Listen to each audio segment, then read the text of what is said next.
Fala galera do Cine Eterno, e continuando o nosso especial do Christopher Nolan, eu assisti o terceiro filme da carreira dele, o Insônia. E aí, vira eterno ou vai pro inferno?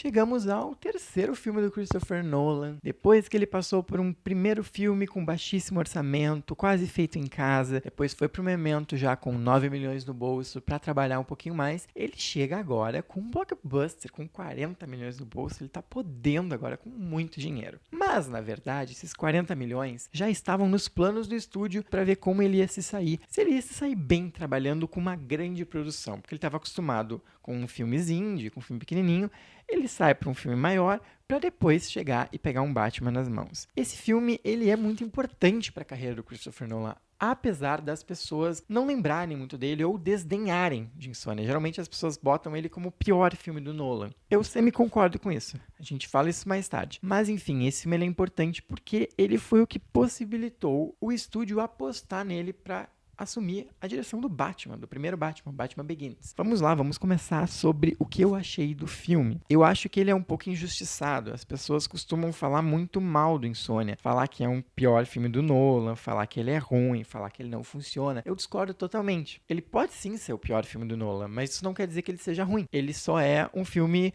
ok, dentro de uma filmografia muito boa. Eu acho ele o pior filme, concordo, mas eu não acho que de maneira alguma que ele é ruim, porque ele é um filme que, apesar de não ser totalmente do Nolan, apesar de não ser uma ideia totalmente dele, ele é um filme que conversa muito com a carreira do diretor pelo fato de lidar com obsessão, que é terceiro vídeo, de novo, obsessão do personagem. Um personagem que ele tem alguma coisa que incomoda muito ele. Ele tem uma coisa que ele persegue muito. Ele tem algo que incomoda. Então, isso funciona na carreira mesmo o filme não sendo dele. Mas vamos lá, vamos fazer uma breve sinopse do filme. Nós temos o personagem do Al Pacino, o Will Dormer, que ele vem para uma cidadezinha do Alasca para ajudar a resolver um crime. Só que enquanto ele está no meio das investigações, ele acaba encontrando um assassino para resolver o crime, e nesse meio tempo ele acaba matando, sem querer, um colega dele de equipe. Só que ele fica com medo de admitir que foi ele e bota a culpa no assassino, certo?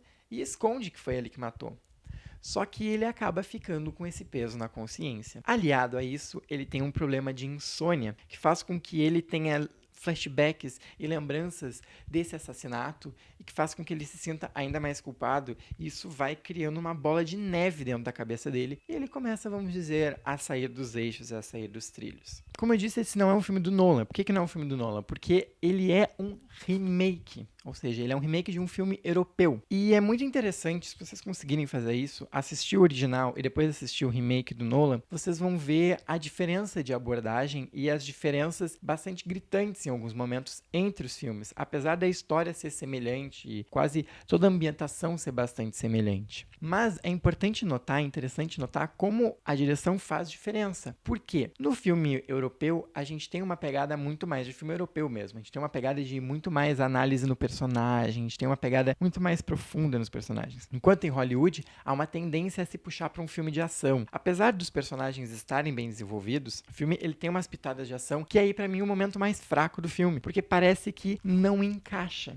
Mas mesmo assim, eu acho muito inteligente o que o Nolan faz e os artifícios que o Nolan faz para se diferenciar do original. E ele usa artifícios diferentes, mas que funcionam igualmente. Eu sugiro que vocês assistam um vídeo comparação, que eu vou botar aqui embaixo, que é muito interessante, que eles botam cena lado a lado e vai apontando as diferenças entre cada filme, entre cada cena. Eles pegam uma cena específica do filme que é bem parecido nos dois, tanto do original quanto do remake, e comparam. E daí dá pra perceber como funciona dos dois lados. Então, assim, sobre a direção do Nolan, esse é um filme bastante criticado porque ele não parece um filme do Nolan. Ele tem uma narrativa toda certinha, toda linear, tem um início, meio e fim, tudo certinho, não tem grandes reviravoltas, não tem nada de muito novo. Ele é um filme thriller, é um suspense psicológico, mas bem mediano. Por isso que as pessoas acabam malhando muito esse filme, porque sempre esperam mais do Nolan. E quando vai assistir esse filme, fica todo mundo assim, Poxa, não é tão maravilhoso. mas mesmo assim, é um filme importante, porque ele tá ali naquele meio, ele é do Nolan e ele dá aquele up na carreira. Por causa disso, ele conseguiu entrar no sistema, ele conseguiu dirigir os Batmans e fazer as obras-primas, que pra mim são os Batmans que ele fez. Outro ponto que eu acho muito interessante nesse filme, a atuação. Ele já tá trabalhando com atores de alto calibre, que eu tô falando de Al Pacino, eu tô falando de Robin Williams, eu tô falando de Hilary Swank, que estão ambos muito bons no filme. O Al Pacino, ele traz uma dramaticidade que, por exemplo, o Stellan Skarsgård não traz no filme original. E isso muda bastante a forma como o filme, como as coisas se moldam, né? Enquanto, por exemplo, na cena em que ele descobre que matou o amigo, o Stellan Skarsgård, ele é muito mais frio. Tu sente o peso, mas a atuação dele é mais pesada. O Al Pacino é uma atuação um pouquinho mais exagerada,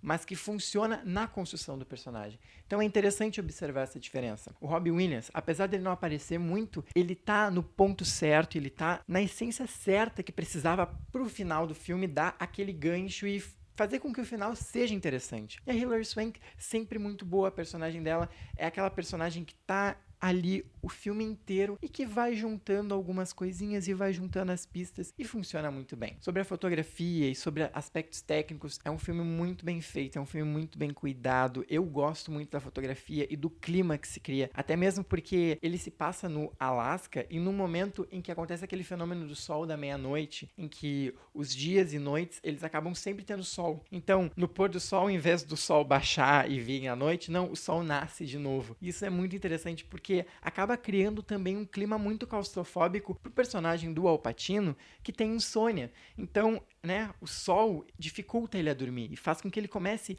a ter os flashbacks e comece a ter as loucuras, porque ele se sente culpado de ter matado o parceiro dele. Então isso piora ainda a situação dele e é que eu falei da questão da obsessão, piora ainda mais. Mesmo assim, eu acho que é um filme que deve ser visto, ele é um filme muito interessante para a carreira do Nolan, então não se deixem enganar pelo que todo mundo diz que é o pior filme, não é um filme ruim, assistam, certo?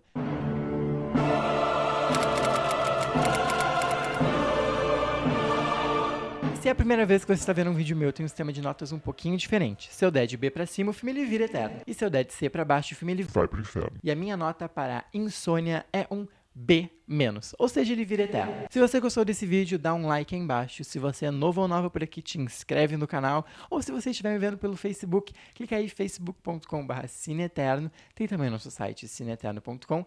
A gente se vê numa próxima para falar de Batman Begins.